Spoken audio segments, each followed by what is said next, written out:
Damos início a mais um programa do Anatomia do Poder, que há 11 anos e meio vai ao lar dos brasileiros dos estados, de todos os estados do Brasil e do Distrito Federal, para mostrar o que é o poder por dentro e por fora. Aquele poder que os senhores conhecem através dos jornais, da imprensa, e aquele que é através dos detentores do poder, como é que o Brasil é conduzido no poder público, privado, imprensa, sindical, acadêmico, universitário, enfim, em todas as formas de poder. Hoje eu tenho um dos mais queridos amigos e das pessoas que eu mais admiro no Congresso Nacional, senador da República, e, em comum, somos tricolores, ele no Ceará, eu aqui em São Paulo, e vitoriosos, porque fomos campeões da Copa Brasil, e o clube dele, o Ceará, o Fortaleza, não o Ceará, o Fortaleza tricolor do Ceará, finalista, já é vice-campeão e será campeão da Sul-Americana.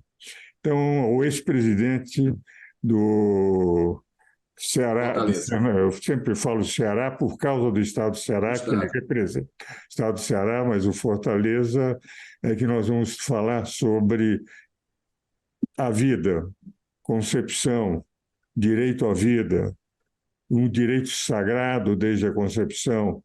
E vamos falar também, o que é extremamente importante, do respeito dos diversos poderes às suas competências. E como ele lidera, e com muito êxito, no Senado Federal, a defesa da competência legislativa do Senado Federal, do Congresso Nacional, nós vamos começar com esse assunto, para no segundo bloco discutirmos a questão do aborto. Meu queridíssimo senador Girão, eu gostaria que o senhor já colocasse um dos problemas que me parece mais relevante, que foi a recente decisão do Senado Federal sobre o marco temporal. Desde 1998, quando eu comentei esses volumes azuis que os senhores veem lá no fundo, a Constituição Federal, e ao comentar o artigo 231, eu mostrava que estava no presente do indicativo a preservação das terras que os indígenas, que os índios brasileiros usavam, tinham naquele momento. Isto é, os índios brasileiros teriam direito, pelos constituintes de 88, de ficarem naquelas terras que ocupavam. E aquelas terras que ocupavam no dia 5 de outubro de 1988, porque diz o 231, terras que ocupam no presente do indicativo. Isto veio sendo deturpado a tal ponto de se pretender dar 15% do território nacional, não mais para os 250 mil índios da época, mas para mais ou menos 1 milhão de índios, deixando os outros 85% para 207 milhões de brasileiros. E o Senado Federal veio definir que realmente eles têm direito, o que é legítimo, às terras que detinham no dia 5 de outubro de 88. E todas as ilações de pretender estender, além da Constituição, além do artigo 231, foi barrado no Senado Federal. E era sobre isso que eu gostaria, senador, que o senhor utilizasse o tempo desse primeiro bloco para explicar como é que conseguiu esse resultado extraordinário. Olha, em primeiro lugar, eu não posso deixar de lhe agradecer. Me sinto muito honrado, doutor Ives, em estar participando mais uma vez do Anatomia do Poder, pela Rede Vida. O senhor é uma bênção de Deus para esse país, para essa humanidade, uma inspiração para mim, muito antes de eu sonhar em entrar na política partidária, né? Essa causa nos une, né? E depois a gente veio se descobrir como tricolores mesmo, de estar ali no conselho, enfim. E coincidentemente, nessa semana, um pouco, diferença de 4, 5 dias, o seu clube consegue um título histórico, que é o São Paulo, o mesmo time também do meu pai, que mora em São Paulo, e o Fortaleza, que vocês ganharam a Copa do Brasil, era o último título, o único que estava faltando para esse poderoso São Paulo, e o Fortaleza conquista algo histórico, que em 2017, quando eu fui presidente, na Série C, na terceira divisão do Campeonato Brasileiro, jamais se sonhava, e Deus é tão maravilhoso, que tudo que você planta, você colhe. Nós plantamos ética, nós plantamos respeito, cultura de paz, e o Fortaleza está aí na final da Sul-Americana. É uma semana de vitórias também para o Brasil no Congresso Nacional.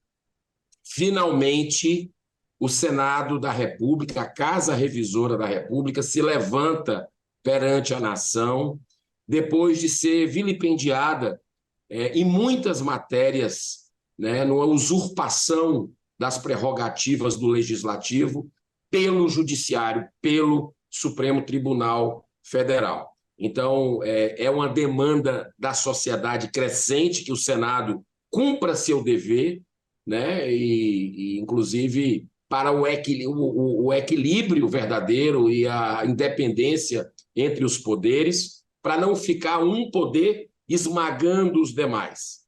E hoje, no Brasil, ainda tem um agravante, que é um poder, que é o do Judiciário, o Supremo Tribunal Federal, junto, alinhado ideologicamente com o poder executivo, que é o governo Lula.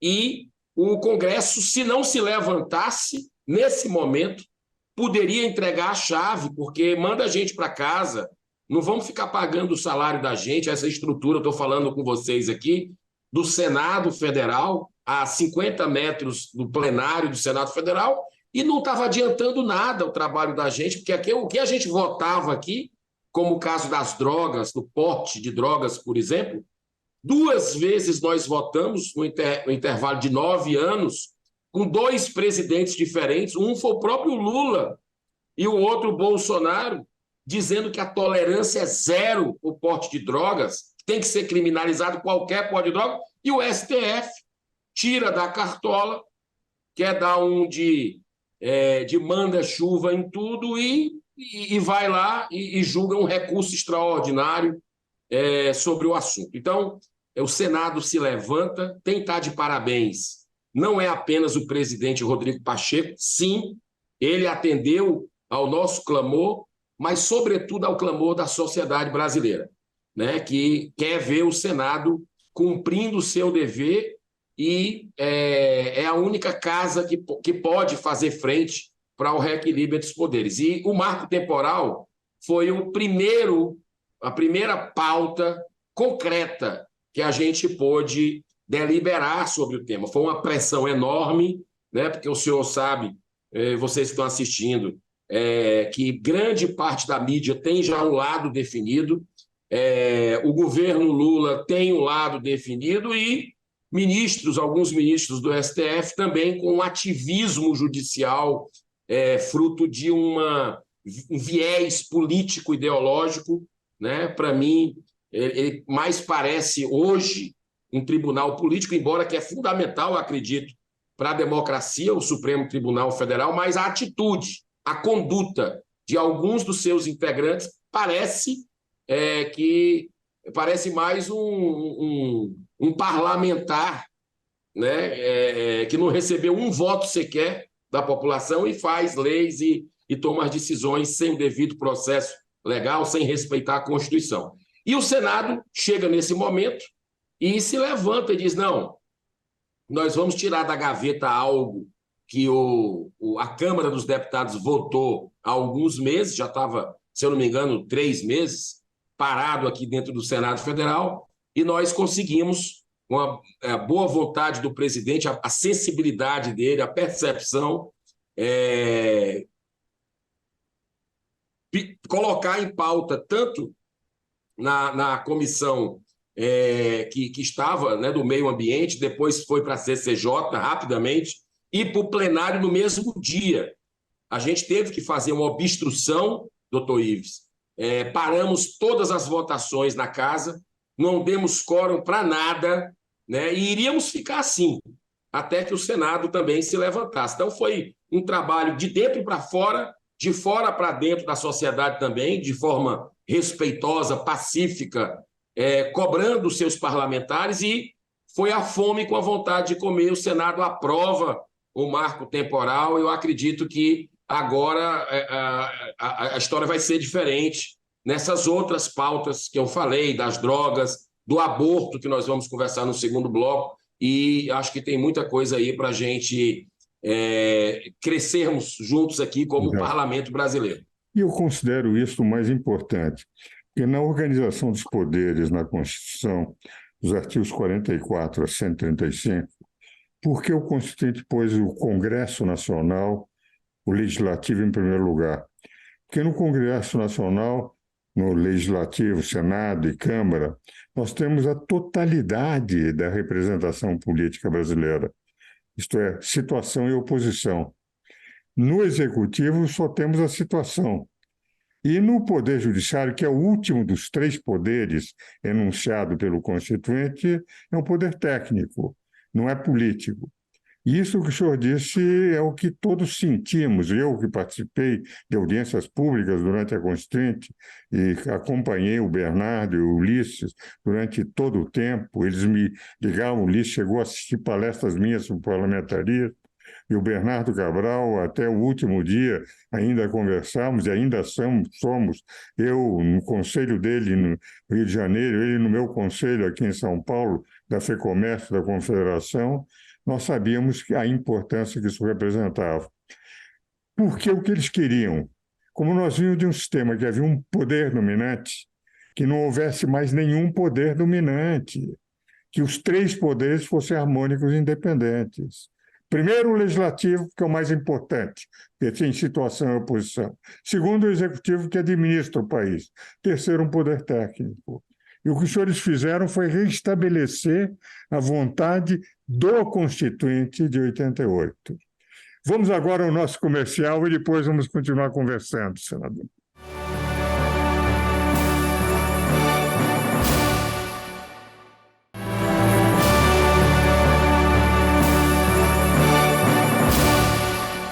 Damos continuidade ao nosso programa com o senador Girão,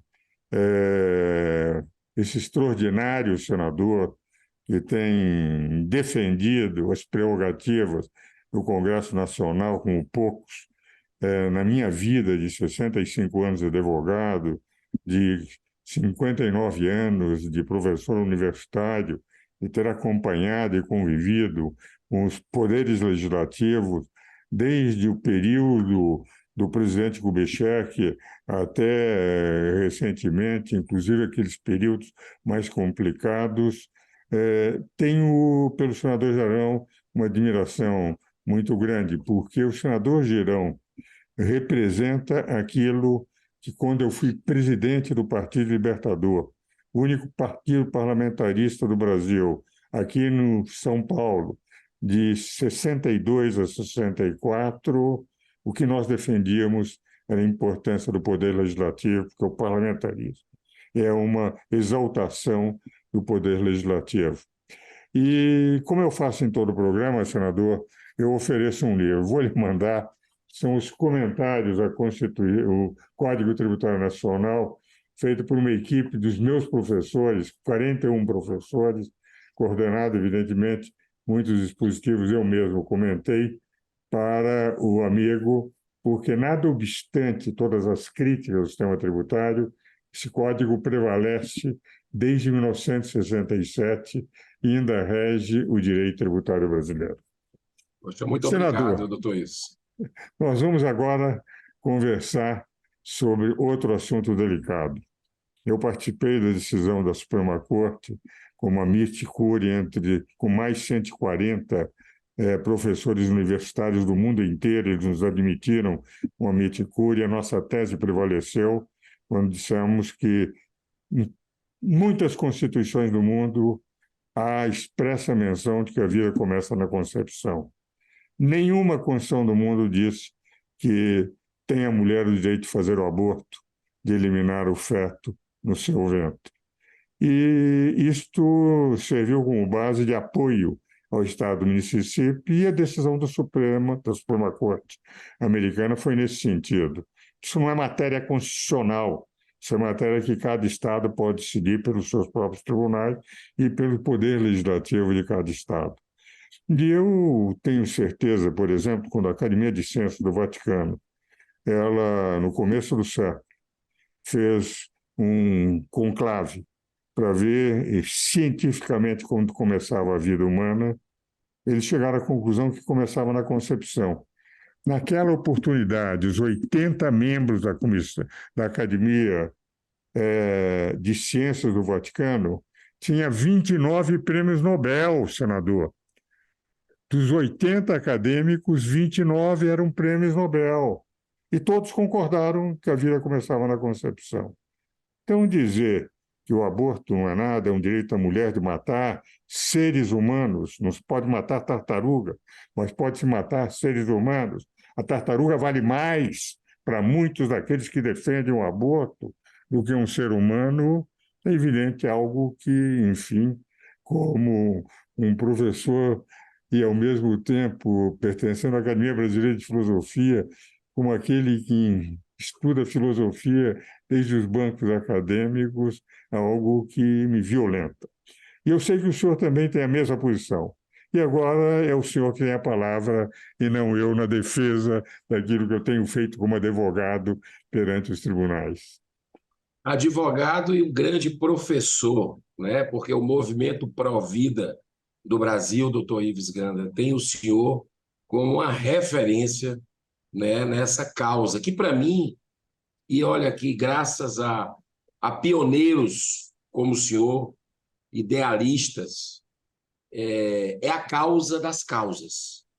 Não existe causa maior do que a causa do direito de nascer. Inclusive, eu estava na Argentina no final de semana passado, sem ser esse, no outro, e fui para uma reunião entre presidentes, ex-presidentes de países da América Latina. O nosso anfitrião era o Macri, ex-presidente Macri da Argentina, estava lá o Tuto Quiroga, da Bolívia, estava o Felipe Calderón, do México, estava também lá da Colômbia, já eu lhe dou o nome dele, espetacular, fez umas exposições muito boas, inclusive sobre o tema também da vida, né? Ele tem problemas sérios com relação a drogas, né? E foi fantástico que eu pude ouvir, porque eu, inclusive, tive a oportunidade de falar, tinha lá parlamentares, inclusive do Brasil, foi o Sérgio Moro, né? O senador, ex-ministro da Justiça, foi a ministra Tereza Cristina, o governador Ronaldo Caiado, foi do Brasil, e muitos outros parlamentares. Foi um evento muito prestigiado lá, e eu pude falar, e na hora que eu falei, eu disse, olha, eu mostrei esse bebezinho, né, que é o símbolo mundial pró-vida, esse bebezinho que o ministro dos Direitos Humanos do Brasil não quis receber, alegando, inclusive, que a esposa está grávida e que era uma agressão que eu estava fazendo. E ele é um ministro de todos nós, de quem é conservador, de quem é progressista, de quem é de direita, de esquerda, ele é um ministro de todos nós. Mas foi um pouco chocante eu falar que tinha o fígado formado, os rins, até digital.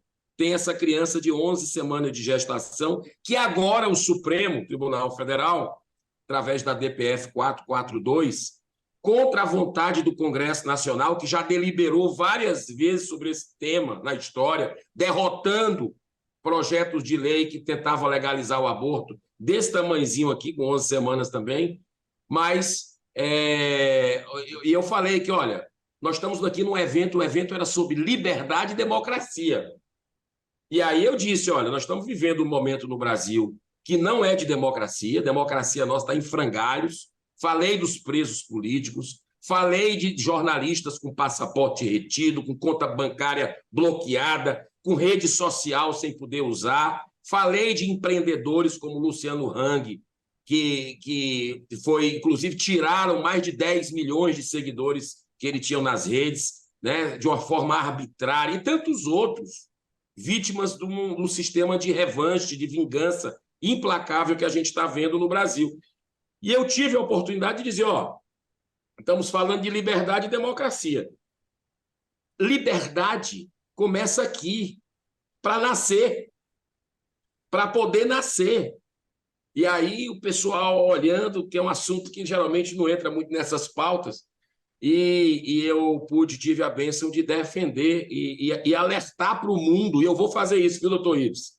Esse final de semana agora eu estou indo para Lisboa, vou para um evento, vou denunciar o que está acontecendo no Brasil, já fomos na ONU também denunciar o que está acontecendo no Brasil, e eu acho que a verdade a gente precisa mostrar, porque eles têm uma ideia, muitas vezes, equivocada da democracia relativa, dita pelo próprio presidente Lula, que a gente está vivendo aqui. Então, nós estamos sob a ameaça do aborto no Brasil, né? Tem 3 alternativas, doutor Ives, eu queria até lhe ouvir. 3 alternativas. Um é o Estatuto do Nascituro, que tramita há cerca de quase 20 anos aqui no Congresso Nacional e que finalmente ganhou urgência devido a essa pressão do Supremo colocar em julgamento isso. Prioridade zero para o brasileiro. O brasileiro quer emprego, o brasileiro está com outras prioridades, mas o Supremo, goela abaixo, coloca algo que 80%, no mínimo, do brasileiro, 85% para ser preciso, é totalmente contra, que é o aborto, né? Porque já gerou consciência, já participou de marchas, já participou de seminários, muitos o senhor abrilhantando, e o brasileiro tomou consciência, seja católico, seja espírita, seja evangélico, seja de outras religiões, porque transcende, é a ciência que está a favor da vida. Um carocinho de feijão, muito menor do que esse bebezinho, um carocinho entre um feijão e um arroz, já tem um coração batendo, com 18 dias da concepção. E foi por isso o heart beating, que é a lei do heart beating lá nos Estados Unidos, que eles reverteram a lei do aborto, estão revertendo nos estados, a partir do avanço da ciência. E um detalhe, doutor Ives, e você que está nos assistindo no programa Anatomia do Poder, a vida dessa criança é preciosa, mas com o aborto, ela é eliminada, é assassinada, a vida dessa criança, e a mulher, são 2 vidas em jogo.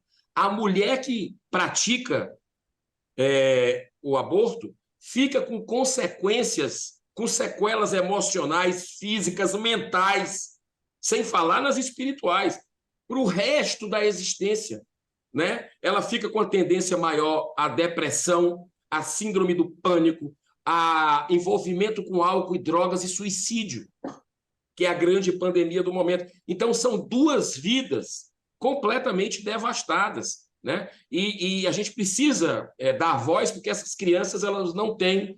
A voz delas somos nós, e o parlamentar, principalmente. Então, dia 8, quando esse programa já deve estar indo no ar, dia 8 é o dia do nascituro. Domingo, olha que bênção o senhor está proporcionando para nós, Providas. Dia 8 é o dia do nascituro, e uma notícia boa para o senhor. Nós aprovamos aqui na semana retrasada, no Senado Federal, já fez a parte dele, está na Câmara, o dia do nascituro estabelecido no Brasil. A Igreja Católica, a CNBB, já tem resolução interna nesse sentido, outros movimentos no Brasil, câmaras de vereadores, Assembleia Legislativa, mas ainda o Congresso Nacional não tinha. E nós conseguimos aprovar no Senado, foi um projeto de autoria nossa, que a relatoria foi do senador Magno Malta, foi aprovado. E no dia 8, prestem atenção como é que vai estar iluminado o Congresso Nacional. Nós conseguimos colocar o azul clarinho em homenagem ao dia, essa semana do nascituro. No domingo, o Congresso Nacional vai estar iluminado com essa cor, que é o azul claro, que é consagrado para as crianças por nascer. Então, o Estatuto do Nascituro ganhou urgência na Câmara. Se Deus quiser, vota semana que vem e vem às pressas para o Senado Federal. Temos também a PEC da vida, que é a segunda prioridade. Então, tem o plano A, o plano B e o plano C. O plano C é polêmico. Isso que eu queria lhe ouvir. O plano A é o Estatuto do Nascituro, que é um projeto de lei nesse sentido de resguardar a vida desde a concepção. A PEC da vida, que é uma iniciativa do senador Magno Malta, ela busca colocar na Constituição a vida desde a concepção.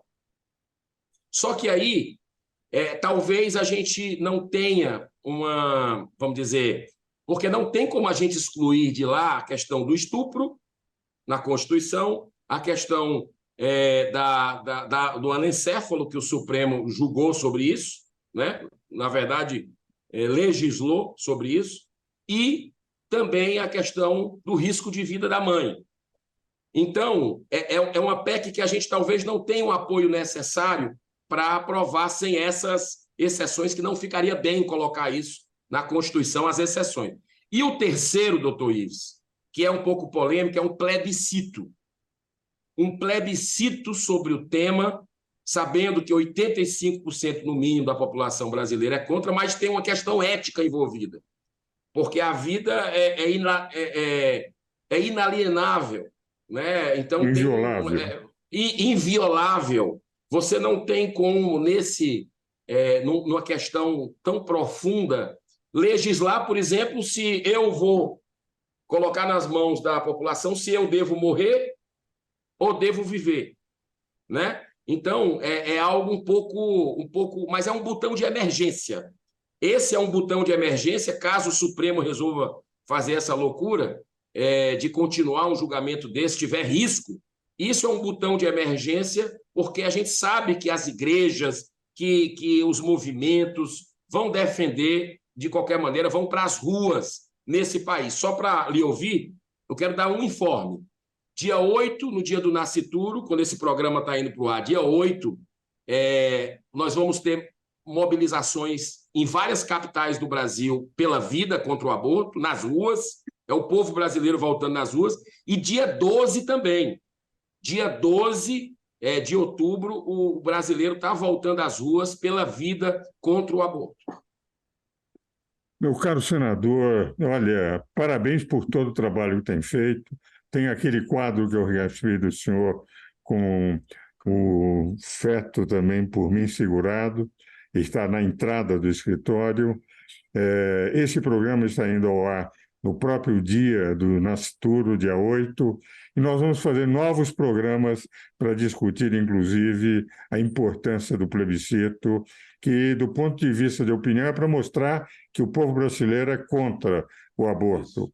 Mas, realmente, se nós considerarmos que o direito fundamental, o primeiro direito natural, que o Estado só pode reconhecer porque não cria, é o direito à vida.